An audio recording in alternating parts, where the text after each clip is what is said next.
नमस्कार शेतकरी बांधवांनो, आजच्या व्हिडिओमध्ये आज आपण फक्त निवडणुकीपुरत्या ज्या योजना काढल्या होत्या त्याच्यावरती थोडीशी चर्चा करणार आहोत। तर त्या कुठल्या योजना आहेत, त्याची अंमलबजावणी झाली का आणि शेतकऱ्यांच्या बाबतीत कुठल्या योजना होत्या ते आपण या व्हिडिओच्या माध्यमातून जाणून घेण्याचा प्रयत्न करणार आहोत।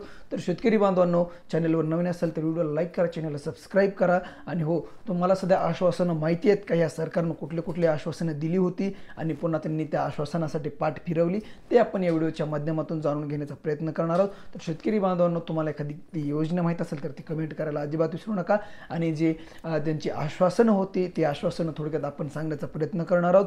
तर ती आश्वासनं शेतकऱ्याची कोणती कोणती होती ते आपण या व्हिडिओच्या माध्यमातून जाणून घेण्याचा प्रयत्न करणार आहोत। त्यामुळे हा व्हिडिओ शेवटपर्यंत पहा आणि तुम्हाला काय वाटतं, ही आश्वासनं पूर्ण करणार का? 5 वर्ष 1 वर्ष झाली, 5 वर्ष म्हटले तर ते काय आहेत ते आश्वासनं ते आपण पाहूया। तर शेतकरी बांधवांनो, सगळ्यात पहिल्यांदा जे माननीय मुख्यमंत्री देवेंद्र फडणवीस साहेबांनी म्हटलं होतं की 7/12 करूया कोरा कोरा कोरा, असं एक वाक्य त्यांनी विधान म्हटलं होतं। ते आपण आपल्या चॅनलवरती आहे, ते त्याचा व्हिडिओ सुद्धा डिस्क्रिप्शनमध्ये आपली लिंक आहे। तर शेतकरी बांधवांनो, म्हणजेच कर्जमाफीची जी अधिकृत घोषणा केली होती त्याची अंमलबजावणी झाली का? तर झाली नाही। आणि अंमलबजावणी होणार आहे का? तर आपण बघणार आहोत की एक बैठक होती, त्या बैठकीत काय निर्णय होणार आहे त्याची लवकरच माहिती समोर येणार आहे। ठीक आहे, हे एक जे पीक कर्जाची जी होती की सगळ्याचे 7/12 कोरा करणार असं एक आश्वासन दिलं होतं, पण शेतकऱ्याचं आश्वासन हे पूर्ण झालेलं नाही।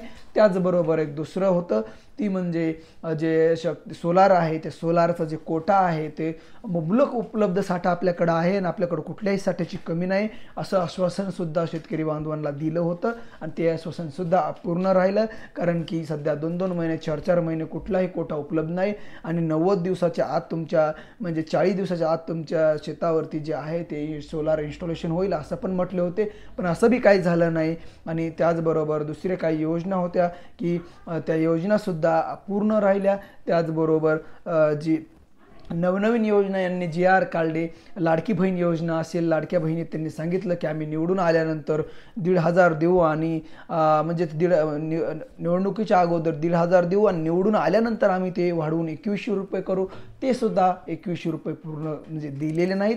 आणि उन्हाळी अधिवेशनामध्ये सुद्धा त्याचा कुठलाही प्रस्ताव दाखल केला, पण त्याचा काही अजून अपडेट आलेला नाही। आणि फक्त निवडणुकीपुरत्या ह्या योजना होत्या, त्या 3 योजना म्हणजे कर्जमाफीची योजना, सोलारची योजना आणि लाडकी बहीण योजना, अशा कित्येक तरी योजना आहेत की ज्या की शेतकऱ्यासंदर्भात आहेत। त्याचबरोबर प्रत्येक शेतकरी बांधवांना जे आहेत ते 12,000हून 15,000पर्यंत रक्कम देण्याचे निर्णय केले होते। पीक विमा असेल, अनुदान असेल, या संदर्भात नुकसान भरपाई असेल, याचे सुद्धा आश्वासनं खूप दिले होते, पण जे आश्वासनं हे जे अपूर्णच राहिले। तर शेतकरी बांधवांनो, आजच्या व्हिडिओमध्ये एवढंच आपण पाहण्याचा प्रयत्न केला की 2-3 आश्वासनं होते। व्हिडिओ छोटाच आहे, पण आपण ते आठवून करून देण्याचा प्रयत्न केला की हे शासनाने शेतकऱ्यासंदर्भात कुठले कुठले आश्वासनं दिले होते आणि शेतकऱ्याच्या पाठीशी खंबीर सरकार आहे असं पण म्हटलं होतं, पण आता असं काय वाटत नाही। तर शेतकरी बांधवांनो, तुम्हाला काय वाटतं कमेंट करून नक्की सांगा। चला तर मग पुढच्या व्हिडिओमध्ये, तोपर्यंत नमस्कार।